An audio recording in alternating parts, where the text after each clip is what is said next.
The angry Canadian Hello. is here. What's up? Are you still angry? Well, I just had a party celebration like the rest of Canada did when Trudeau announced his resignation. Oh my goodness, Cool. dude. I bet you were celebrating like Muslims after 9/11. I didn't think you'd go with the edgy joke. I was gonna keep it. I was gonna keep the PG, protected Yeah. through the prism of childlike innocence. I was playing a song. You know what the song was? You know what the song was called? Is it the Star Spangled Banner? No, it's Ding Dong, the witch is dead. Witch, old witch, the wicked witch. Ding Dong, the wicked witch is dead. From the Wizard of Oz. Based. I don't know that song at all. I don't know any Wizard of Oz, but based. Yeah. It was also the song that was used when Margaret Thatcher passed away in the UK. Speaking of that song Really went up in Britain. People Yeah. did not like her.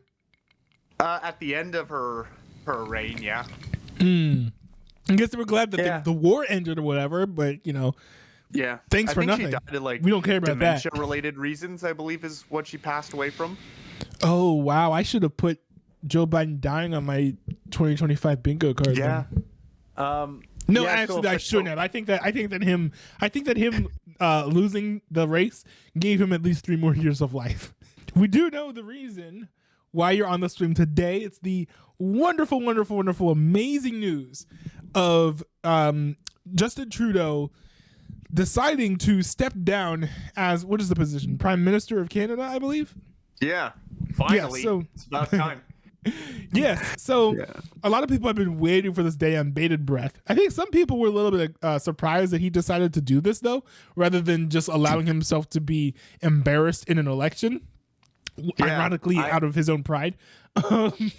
Yeah. I wonder if there's some internal, I wonder if some internal nutcases were going to go on his case about it and probably do a little bit more than just asking him nicely to be kicked out.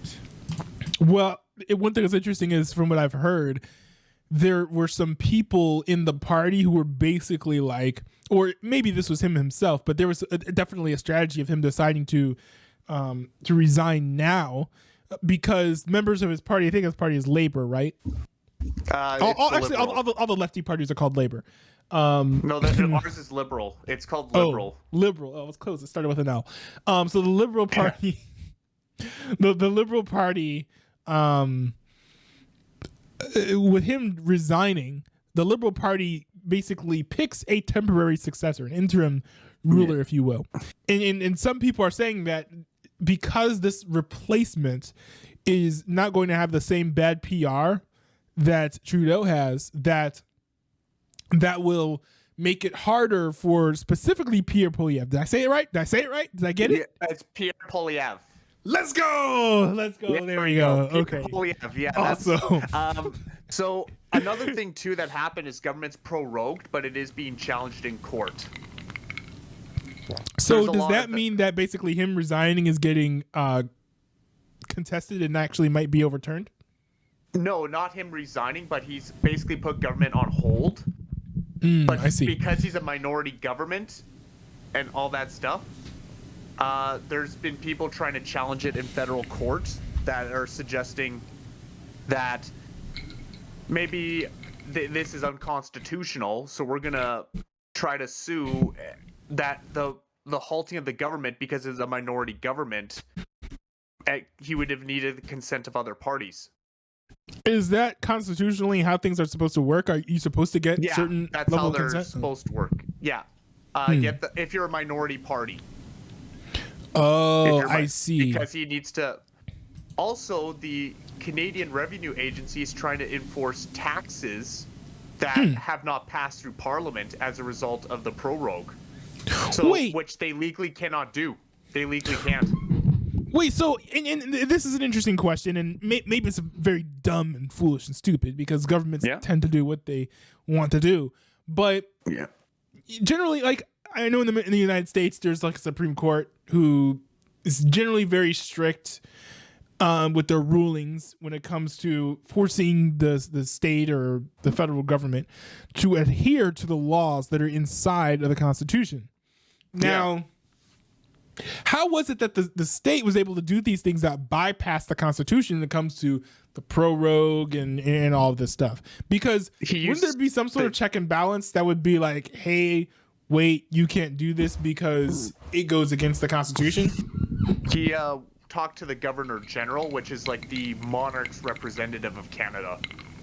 And one of the things that also is happening is the Governor General needs to resign because you can't, it's not ethical, and it's debated on because he talked to the Governor General and the Governor General granted it, even though the Governor General didn't do her job properly. So this would be the equivalent of like Trump wanting to shut down ABC News for lying about him, and so he hosts like a KFC and McDonald's dinner at the White House and invites all the Supreme Court justices there, and then the next day the Supreme Court announces that Trump is allowed to get rid of ABC, and so Trump arrests all the journalists. Like, is that essentially what happened here? Sort of, not on a scale, right? But not on a scale. Basically, he got someone check and balance to basically go on his side. I don't know exactly what he did, but another thing too. Wait. So, is it against Canadian law for Trudeau to speak to the Inspector General at all? Because they're all part of the government, so you would expect some level of communication. So where's the line when it comes to talking with someone and influencing their rulings that could negatively affect you or positively affect you? It would have, usually in most cases, you would have to have gone and got like parliamentary approval, which in this case Trudeau has not gotten the parliamentary approval because the government hasn't been working because it was during the holidays. And that would be a better check and balance because Parliament is, a group of representatives that, is a lot more of them. They're harder to control, et cetera, et cetera. Yeah. Another thing too is like I said, the CRA is also trying to impose one of the laws that got basically removed from the House because it didn't pass due to the prorogue, and they're just trying to enforce it anyway, and that's illegal. They can't do that because all tax bills have to be passed through Parliament in a bill. Is there and the fact they're trying to do that? Oh, sorry, go ahead. And the fact that they're trying to do that means is we should encourage people to challenge and file disputes against the CRA if they get impacted by these tax hikes, saying that unless this is passed in bill, you can't tax us at this rate, or we can like challenge you in court, because that's not that's unconstitutional. It is illegal for any tax revenue agencies to update taxes on their own terms. They have to get it through Parliament. How likely do you think it is that ends up being stopped? Because, very clearly it sounds like from what you're saying, it's unconstitutional. But at the same time, the federal government holds those powers, right? Like, who is more powerful than them to keep them in check? We do have a Supreme Court as well, but But didn't you just say that the Supreme Court, like, they're kind of in Trudeau's pocket as well? Well, a lot of the members are, yes, but they also only handle like certain amount of cases per year, and it's also expensive to go to them. So most try to go through. Plus, you have to go through certain court levels. Like Supreme Court's like your last resort. You can't have something just go straight up to federal court, or like Supreme Court. You have to go through federal court first. So, if I'm taking the right conclusions from what you're saying here, the road to getting that overturned would be so long that the official long-term replacement in this position, like the replacement for Trudeau, is going to be in place even before that challenge can even be brought to someone like the Supreme Court, right? Unless are there other lower rungs of power where a dispute like that can be brought up and this can be settled quicker? Because I think it's only a matter of months until the next election in Canada, right? Yeah. I think, like basically I think that there's one time where like the trucker convoy went to the federal court about like the Emergencies Act, and they actually, the federal court ruled in favor of the truckers, saying that what Trudeau did was unconstitutional. Oh, really? I did not know that. Yeah. That's pretty cool. It happened, and so basically, because the federal court found that as the case, I don't know what happened afterwards. Pretty much a slap on the wrist, I assume, but yeah, at least that happened, and it was deemed unconstitutional. Wow. Yeah. That's pretty impressive. So, kind of shifting gears here, because this sticky situation is only going to last for so long, because we're going to have a change of power pretty soon. When is the Canadian 2025 election? The due date for it is in October, but there's rumors of it happening as early as March. Oh, because wow! Sorry, I'm just surprised. Because every other party wants Trudeau out now. Like, there's been like Blanchette from the Bloc Québécois, Pierre Poilievre from the Conservatives, and even Jagmeet Singh, assuming he holds up his word, all want to take out Trudeau. So that means it's only like they'll be outnumbered in the seats. Even some of the own Liberal Party members are quitting, so he has less and less vote power. Now, I do actually have a question about this, because you mentioned multiple parties. You guys all in the audience know, and I think Inga Canadian as well also knows, that I've kind of been pulling for Pierre Poilievre. Poilievre seems to have some ties with Trump. Like, they seem to have a good relationship, and for better or for worse, I think that having a relationship with Trump does signal that you are a conservative. I think it's a good thing. Maybe other people in the audience don't like that, but also I actually think that Poilievre is more reasonable than Trump. I was actually saying to my mom, I was like, bro, I would rather have Poilievre be president than Trump, because he just seems more level-headed. I think that ideologically he's less schizophrenic.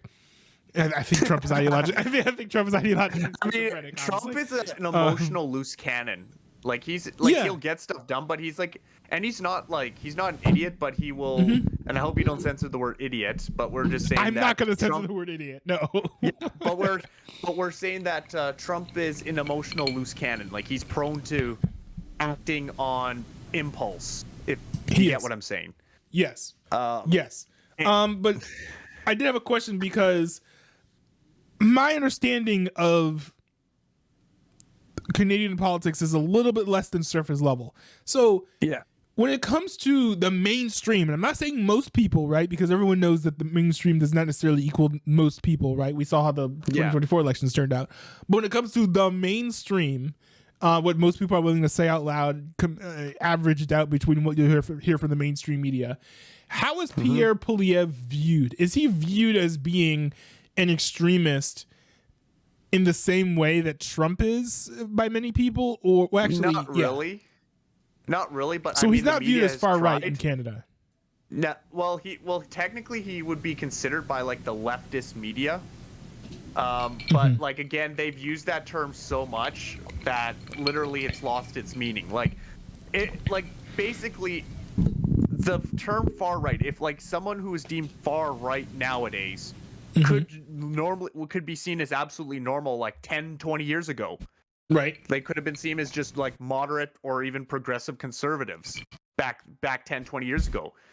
So, and that's the thing. So I would use that term like in a loosely defined way, just simply because the left has used it so much that it's literally lost its value and meaning. Like, I remember Pierre Poilievre, like, and he's gotten really like I like how he trolls the media too, because he's very calculated with it.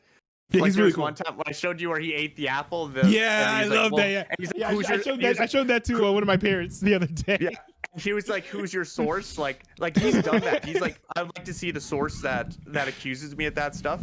Like, he's not saying you're fake news. He's just like, "Well, where's your source? Like where are you getting this information from?" He's not like saying, "You're fake news. You're fake news."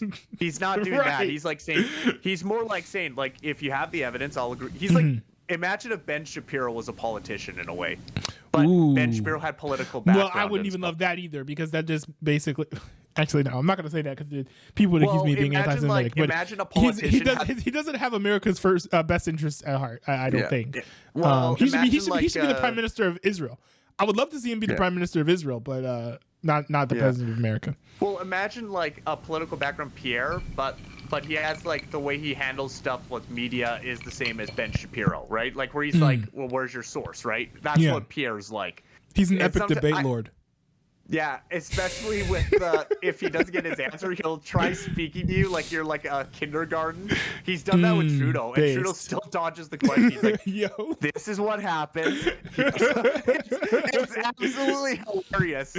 Yo, like, dude, that's awesome. Yeah, like and or like where Trudeau was trying to bring up, well, the conservative leader like Pierre was being purposely misogynistic online, even though there's like no evidence portraying to that. Yeah, I haven't heard of that. That was like Trudeau in like Parliament and stuff. Because it was all like phony. Yeah, that sounds like something Trudeau would do. Yeah, but like again, like even like I was reacting to that Trudeau resignation thing, and I was laughing throughout half of it. Well, you made a video? Yeah, well, like it's a stream, and it was like the first part of the stream, and I was laughing. For real? I do curse in that too, so you'd have to censor that. I'm not gonna react to it here, but I might react to it in another stream. Yeah, but it was at the beginning. But basically, the TLDR was Trudeau was like saying, "I'm a fighter," and I'm like, "No, you're not. You cower away whenever things don't go your way." So and then he's like, "I'm a hard worker," and I'm like, "I've worked harder than you have in the last couple years. Don't you tell me how hard work is. I literally went to war with the Canadian job market, and I beat it."